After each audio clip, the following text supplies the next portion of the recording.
Just what is a mutual fund? You probably have heard of this term before, but maybe you don't quite understand what a mutual fund is. If that is a question that you have, stay tuned. I have some answers for you.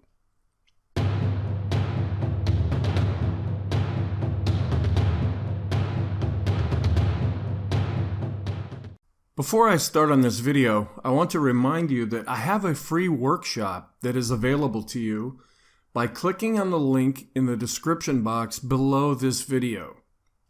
It's about 90 minutes long. I'm not trying to sell you anything. I'm just trying to offer you some insight and different ways that I think, and to help you possibly think in different ways yourself. The coverage includes a lot of different areas. Of course, I talk about the financial markets in general and a little bit about the stock market itself. I also cover sports. I'm a big fan of sports. Music. I've been playing music since I was very young. And I also talk about professional and personal relationships.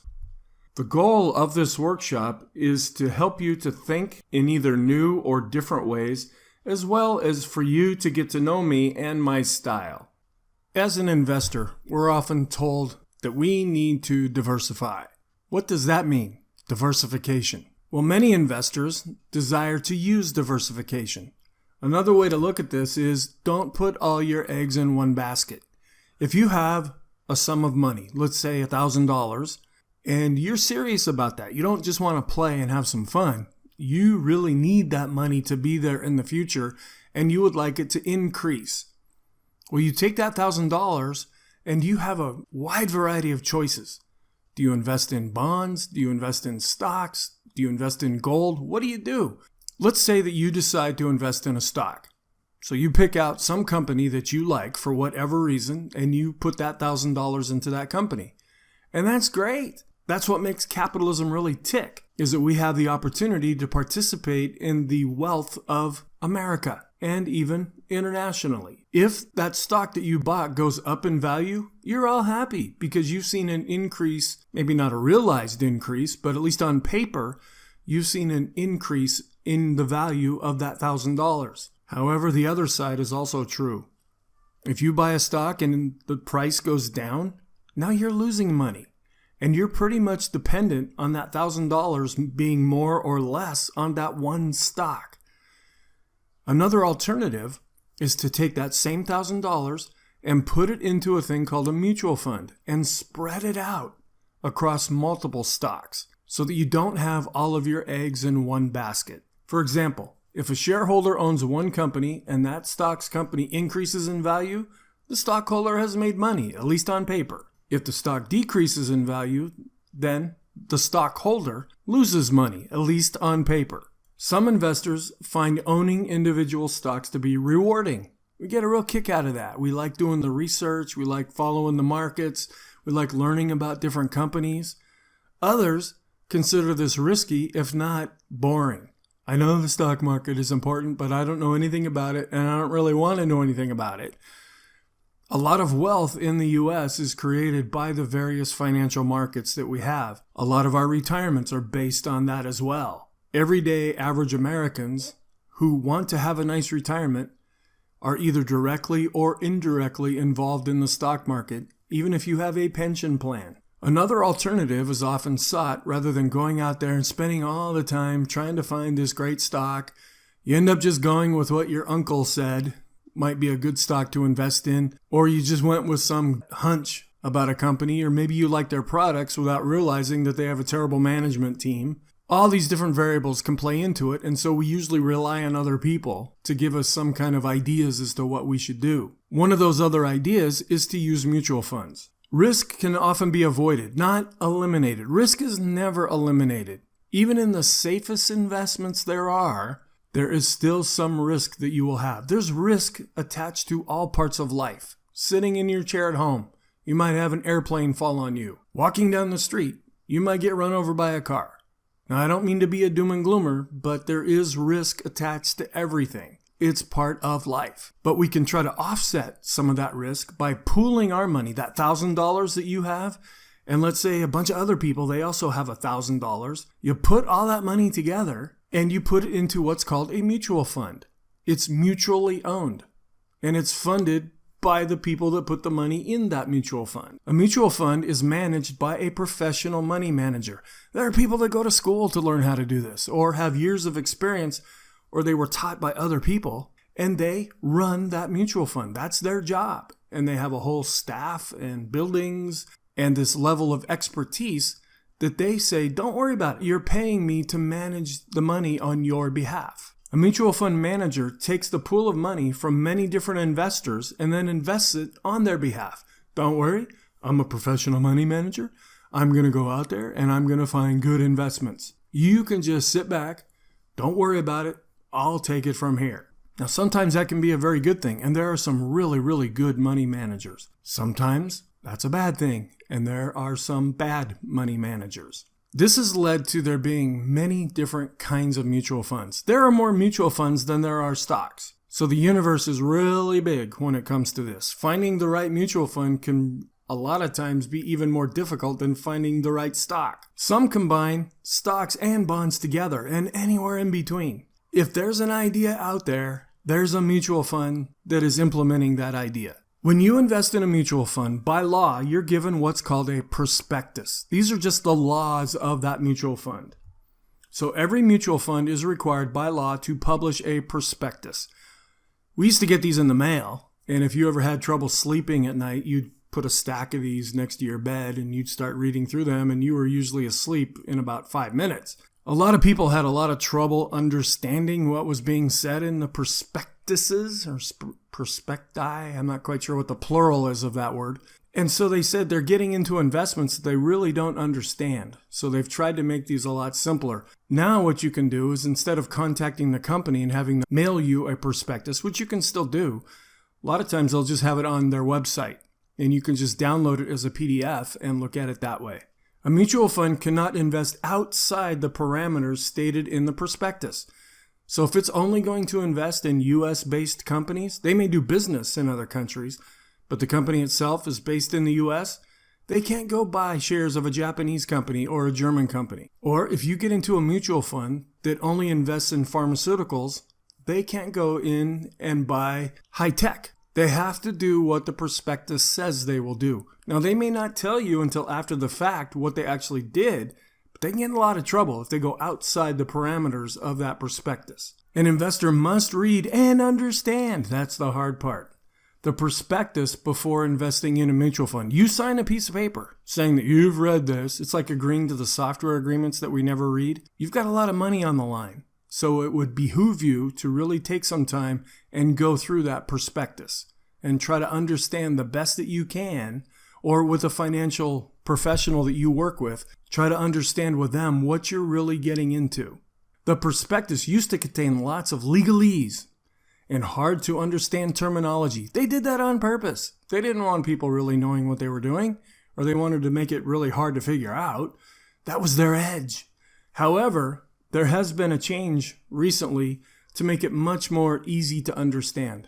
And there are many types of mutual funds. There's virtually a mutual fund available for any type of investing that an investor might desire.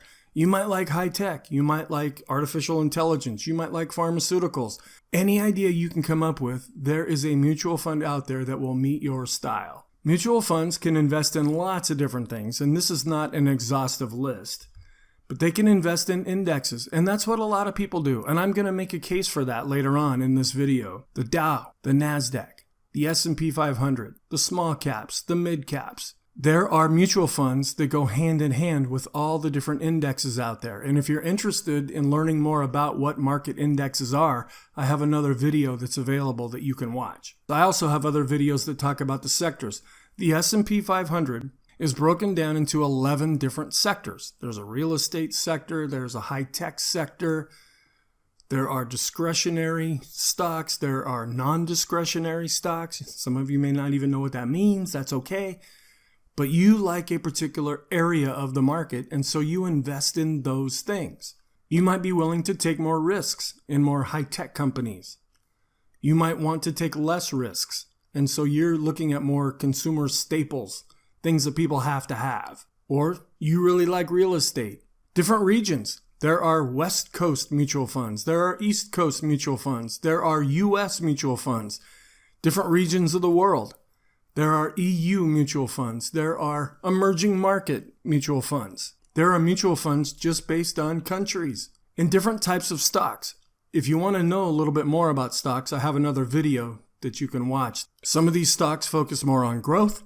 Some of them focus more on the dividends or the income that is generated from those stocks. There are other mutual funds that only invest in bonds, and I have another video on bonds that you're free to watch. There are also mutual funds that do a combination of the two. It's the manager's job to make sure that you're getting the best income possible. New mutual funds are being created, and other mutual funds are going defunct for whatever reason. It's changing all the time. And so the number of mutual funds, there are new ones being added and old ones being taken away all the time. According to Statista, at the end of 2019, that's the most recent information I could find, there were over 7,945 mutual funds, and their net worth at that time was worth about 21.29 trillion. And that changes every day as the market goes up and down, and as the number of mutual funds goes up and down. This just shows you the growth of mutual funds over a period of time, back from 1997 up until what I could find is 2019. And different sites will have slightly different figures because they use different methods in the way that they calculate these things. Mutual funds do have many benefits, and you'll like some of these. Long-term investors have found that mutual funds can be a very good vehicle for creating wealth. One thing that I would recommend is that you do have a book or two in your library about mutual funds. There's one book that I do recommend that's kind of a classic when it comes to mutual funds, written by John Bogle. But he's going to come up with some ideas that you might not like, or that may not make you feel very comfortable. There are also excellent websites and YouTube videos out there, not just mine. Look for other videos as well. And if you run across some good videos about mutual funds, I'm always looking for good information myself. I do go more in depth about how we use mutual funds in the program that I teach. I use S&P 500 mutual funds, and I offer courses in what's called the SPX investing program. You can learn more about that by leaving a comment, and I would be happy to talk to you about that. Here's one book that I would recommend. I've read this many times. It's come out with a lot of different editions, but it's just called The Little Book of Common Sense Investing by John Bogle. One thing I will tell you, some of the things that I talk about in these videos, and if you get involved in my program, he doesn't like some of the things I do. That's okay. I don't like some of the things he does. That's what we call free thinking and coming up with our own ideas. Not everybody's going to agree on everything, and we're not like sheep, where we're just all leading in the same direction at the same time. He makes a case for how he views things, I make a case for how I view things, and sometimes those differ. Some other advantages that you may run across: the stocks inside that mutual fund may pay dividends, or if you're in bond funds, they may pay interest. That can get automatically reinvested for you. You don't even know about it. Dividends and interest can be reinvested. Usually you need to tell them, because there are some mutual funds that people set up where they want the money to go to their bank account. They don't want it reinvested. They want to use that as income. But a lot of times when you're younger and you're building up your portfolio, you want to have both dividends and interest, if there is any, to be reinvested on your behalf. There's a real convenience with mutual funds. They're pretty easy to set up. You can go to your bank. You can go to your insurance company. I used to have State Farm mutual funds through my auto insurance. There's Safeco. There's all these different companies out there. So mutual funds are not hard to find. Picking the right one can be a lot different. Mutual funds are common and pretty easy to buy. It's not real complicated to set up an account with a mutual fund company. They typically have low minimum investments. Some you can get into for $50 if they're set up the right way, like in an IRA or a Roth IRA. But if you're going to go in and just set up a mutual fund account, you'll have some kind of a minimum investment. Usually it's around $2,500, but each company might be a little bit different. There are some companies that have a lot higher than that. There are some mutual funds you have to have $25,000 just to open an account with them, or $50,000. Stocks trade from the time the market opens until it closes. Mutual funds take the closing price for that particular day, and they come up with a thing called the net asset value, or NAV. And that's published shortly after the market closes. So you only get one price. Now, there are exceptions to that. There are some mutual funds out there that have a morning cutoff time and then the closing cutoff time, where you have to get in to be counted for that NAV. Let's say it's Saturday morning and you're sitting down and making some decisions, and you decide to take $1,000 and put it into a mutual fund. You go, you log into your account, and you put in that order. It's not going to be executed until after the close on Monday. So just know that there's a lag time with mutual funds, which can be a disadvantage because you might be leaving some profit behind. That can also be an advantage because you might be avoiding some messes that can happen during the day. Price fluctuations throughout the day are eliminated. This is a real advantage for some people. We don't care if the market was down 1,000 points and then ended up closing up 1,000 points. We don't care about that. We're focused on the closing price. Some people can't handle the gyrations of the day-to-day market, and so they prefer to get into mutual funds where they only have to worry about the closing price. It's like, I don't care what happened during the day, just show me how it ended. The NAV is based on closing prices. So let's look a little deeper at the net asset value. Mutual fund values are calculated differently than stock values. Stock values are very fluid, and as the market is open, that changes. Where a mutual fund, they'll just have one price. Since mutual funds are a basket of securities, their values are reported as the net asset value, or NAV. The NAV is calculated shortly after the market closes and then published by the mutual fund company. I get emails about mutual funds every day giving me the updates. You can look at this online. You can even Google some of these symbols that you have for mutual funds, and it will probably return the latest NAV for that mutual fund. There are lots of websites out there. Information is not lacking at all. Current NAVs can be found online or in different financial publications. If you read the newspaper, if you even know what that is, you can usually look in the business section and find those prices. What are some of the disadvantages of mutual funds? As with most things in life, there are trade-offs. There are some really good things about mutual funds. There might be some things that make you uncomfortable. Mutual funds must make money, so they have to charge you a fee. Some of these mutual funds, their fees are pretty low, and you're okay with that. Some of them, they may charge a high fee, and you might be okay with that as long as they're getting good returns. Others, you want to compare different mutual funds with each other that are very similar. The deciding factor may be, what kind of fees are they going to charge me? Some of these fees are known as 12B1 fees, and they're listed on the website. There are other websites out there, such as Morningstar, that rates all the different expenses and fees that mutual funds charge, and a lot of investors will make their decisions based on that. These are fees that are paid in order to have the money managed and invested on behalf of the investors. There's no free lunch. Some of you may not have a problem with that. You just figure that's the way of doing business. Just show me the returns. Other people might say, well, I don't really feel comfortable with that. I want to go with the cheapest mutual fund out there as far as fees are concerned. A mutual fund may have an excellent year or even a number of years. However, this is no guarantee that future returns will be the same, better, or even positive. This is the trap that a lot of mutual fund investors get into. They chase past returns. They think, okay, last year was really good for this mutual fund. Well, the last 3 years were pretty good. The last 5 years were good. That is absolutely no guarantee that the next year is going to be any good. So using that as a criteria for picking a mutual fund may not always be the best way. It's logical. We think if they did in the past, it stands that they will probably do well in the future, and hopefully that will happen. But there's no guarantee that will happen. And we see this a lot. A smaller mutual fund managed by an unknown manager kind of rises through the ranks and starts to see some really good returns.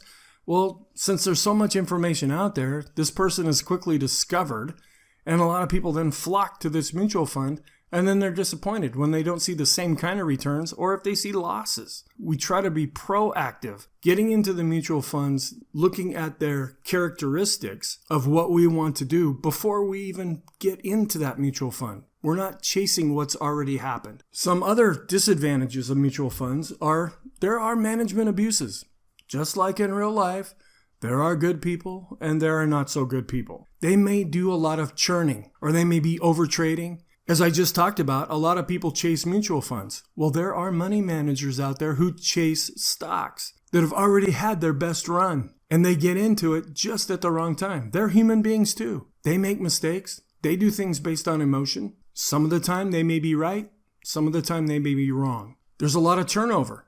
replacing stocks often. These are some different problems that money managers can run into. If they're a large mutual fund, they have a lot of money available to them, and they can't just sneak into the market and then sneak out without being seen. When they do things, we can see them doing that.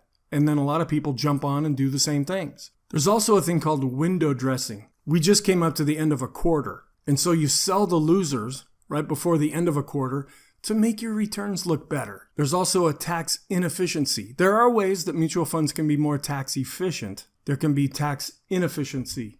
Turnovers, redemptions, gains, losses during the year, they're all taxable events. I remember talking to a friend back in 2008, 2009. The markets were really going down at that time, and the person had lost their job. Things were not going very well, but they did have some investments. And then one day they go out to their mailbox and they get something from their mutual fund company saying that they owe taxes because there were stocks that were sold in that mutual fund that produced capital gains, and those are passed on to the mutual fund holders, and now they have to pay tax on that. Another disadvantage of mutual funds is called poor trade execution. Trades must be made before the cutoff time to get the NAV for that day. So you have up until a certain time when you have to put in your order to be counted for that day. If not, you'll get kicked to the next day. You might have to make your decisions on the weekends or in the evening. You can't be around a computer. You don't even want to watch this stuff anyway. So you just put in your order and just hope for the best. Others really want to stay more focused and keep tabs on this. Quicker executions are not possible. Remember when I talked about one of the advantages of a mutual fund is you avoid all the noise that happened during the day? Well, that can also be a disadvantage. There might be things that happen that you miss. And so what a lot of investors end up doing is they end up chasing what's already happened. That's one of the things that I try to get people to overcome in the program that I teach. We don't want to chase what's already happened. We want to be set up for things before they happen. So you may miss an opportunity. And that's one of the emotions that investors go through. It's part of the fear and greed. And I deal a lot with mental analysis in my program. Overcoming your own emotions, the fear that you're going to lose or the fear that you're going to miss out, and then the greed. No matter how much you have, you want more. Or I have this much now, I don't want to part with what I have and take on more risk. And it changes during your life. Market conditions can be an advantage for mutual funds, but they can also be a disadvantage. Most mutual funds out there are geared for only one thing. That's if the market goes up. Anytime you get in an investment, there is a 33% chance of anything happening. There's a 33% chance that it will go up in value. There's a 33% chance it will go down. And there's a 33% chance that it will stay the same. Most investors are starting off having a 1 in 3 chance of winning. Those aren't very good odds. It might be good for baseball. If you batted 333, man, you'd be set for life. That means that you fail 7 out of 10 times almost. Would you go to a doctor that did that? Or would you get on an airplane with those kinds of percentages? The other 66% is not accounted for. What are you going to do if things stay the same? What are you going to do if things go down and you were expecting them to go up? That's what I teach in my program, is how to handle that other 66%. And we have a plan in place before we even put money out there. The advantage of different market conditions is it avoids using your emotions. You're only stuck with one price at the end of the day. The market might be just a massive roller coaster, but you don't care. You're just focused on that closing price. The disadvantage is you stay into a mutual fund when it would have been best to get out. Oh, come on, just one more day. Just one more roll of that dice, baby. I know it's just around the corner. It's going to happen. You're gambling at that point. Gambling is not investing. There is risk attached to everything, and there is probability attached to everything, but there's a way that we can handle those other areas. But most people are not aware of them, or they don't implement them. Since the prospectus dictates what a mutual fund can do, a mutual fund manager is bound to do what the mutual fund says it will do, regardless of current market conditions. This can be a disadvantage. If we're in a bear market, which means things are just going in the toilet, the manager still has to take the money that he's getting in and invest it. They don't have a choice. Now, that can be to your advantage when the market's screaming to the upside. If the market is going up or down, a manager must trade according to the prospectus. They can't just sit in cash. They may tell you in the prospectus, we can have this percentage of money in cash, but they're supposed to be invested. That's what you're paying them to do. Or you might look at a different kind of mutual fund where the money manager has more latitude and more leeway and can be parked in cash at certain times and then get into the market at other times. These are some of the things that you need to think about when you're dealing with mutual funds. Then there's this debate. I just alluded to it a minute ago, and it goes back and forth, and this can get pretty heated at times. Actively managed funds. You're out there in a mutual fund because of some rock star money manager. That's why you got into a mutual fund. It's this person that's done really well in the past and you think they're going to do well in the future. You're going to pay a little bit more money because you have to pay for this rock star person. But the idea is that if they really take an active interest in what they're doing and they're out looking for the new companies, they're out looking for different investments, you're giving them the freedom to do what they think is best. That's an actively managed mutual fund. And a lot of people think those are the best. There's another kind of mutual fund out there that is based on an index, like the Dow or the NASDAQ or the NASDAQ 100, or the ones that I focus on are based on the S&P 500. That's known as an index fund. And then the debate happens because when you're in an index fund, you don't have to go find anything. You just bring up a spreadsheet of all the different stocks that are in that index and how much it's weighted into that index, and you run a few calculations and you know how many stocks you need to buy or sell to keep things in the right order. Where an actively managed fund, they're out on the prowl looking for the next thing. Which one is better? And there are advantages and disadvantages to each. And there are heated debates that go back and forth about this topic. And some of you may agree or see the logic behind some of the statements that I make, and some of you may disagree. And that's great. That's why this video is out there. That's why I like lots of feedback. Opinions can run high. I think actively managed funds are the best. No, I think index funds are the best. I'm not going to Thanksgiving this year. Don't let it come to that. People have their opinions and they have their reasons for their opinions. That may be based on solid information, or it may be based on no information at all, or you may be basing it on what somebody else said. Try to avoid that. That's all I can say about that. There are more important things in life than arguing about this. Active fund managers try to beat the market. That's what the benchmark is, specifically the S&P 500. You'll hear it in advertisements or you'll read it on their website. This mutual fund has outperformed the S&P 500 the last 8 years. Well, that has no guarantee that it's going to for the next year or the next 8 years. But that's what mutual fund managers try to do. If the S&P returned 10%, a mutual fund manager that actively manages that fund, they'll want to do even better than that. That's beating the market. But most mutual fund managers don't do that. And so then a case is made for why not get into index mutual funds instead? That is the market. So we don't have to worry about beating the market. We are part of the market. We're in the market already. And over a long period of time, the S&P 500, including dividends, has given you about 10% a year. That can also come down to where do you start from? Do you start from the year 2000? Do you start from 1900? Do you start in 1929? Do you start in 1928? These calculations, they can be manipulated too. Based on the research that I found and that I've seen myself in real life, passive investments, those that are based on an index, they have more investment flows, meaning more people are getting into those, and greater consistent historical returns than actively managed funds.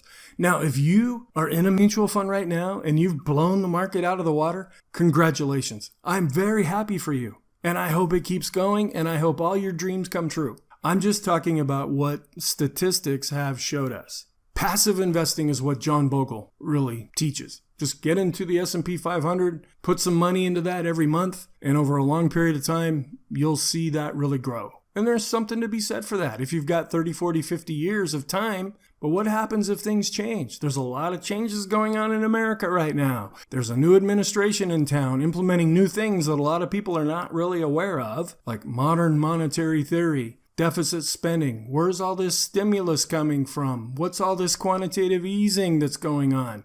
I have videos that talk about these things. Please look at those videos when you get a chance. A lot of people are just not aware of what's really going on right now, and that's part of my job, is to tell you what's really going on right now. That's why I do daily videos and weekly and monthly videos. But you have to be a member of the program in order to receive access to those videos. Active investing tends to be more popular with market declines. And that kind of makes sense if you think about it. The active money managers, they see trouble on the horizon and they can set things up to weather the storm better. Where an index is just going to go flopping around whatever it's going to do. What are some of the advantages and disadvantages? Passive investing advantages are that there are lower fees.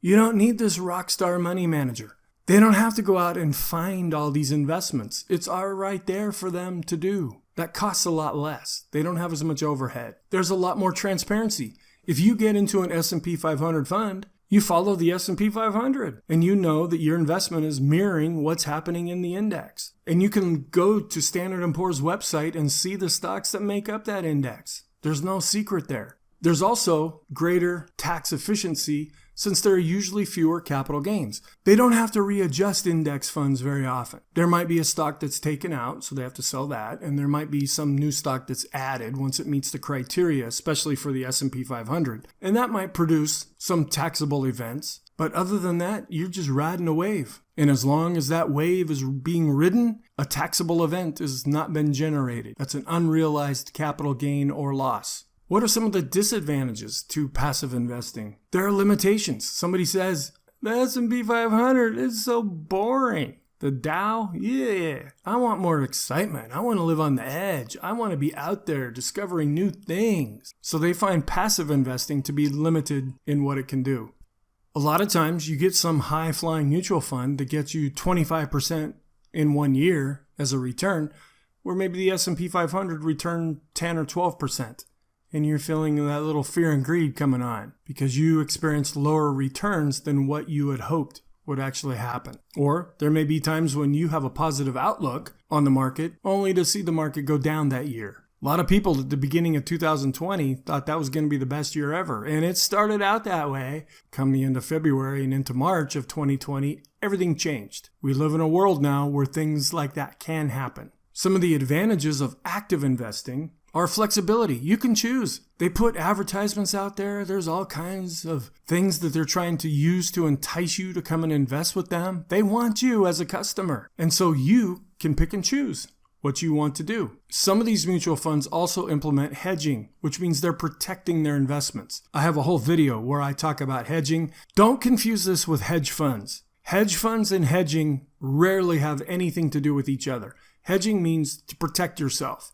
There's a lot of hedge funds out there that are called hedge funds, but they don't do things to protect themselves. In fact, they can be very risky sometimes. Just as with mutual funds, there are conservative and more aggressive mutual funds as well. But some of them practice hedging. If the market goes down 10%, your value may just go down 5% or 3%, or you may break even. And that's a large part of what I do in my program is I teach what real hedging is and how to implement that. Because a lot of you just want to protect what you already have. You might be getting near retirement, and if you see the market really heading south, you're worried about that. Not because of what you're losing in terms of gains, but you're getting into the principle that you thought was going to be there, and you still want to retire when you want to retire, only to see the market really go down, and now you have to work longer than you thought. Tax management.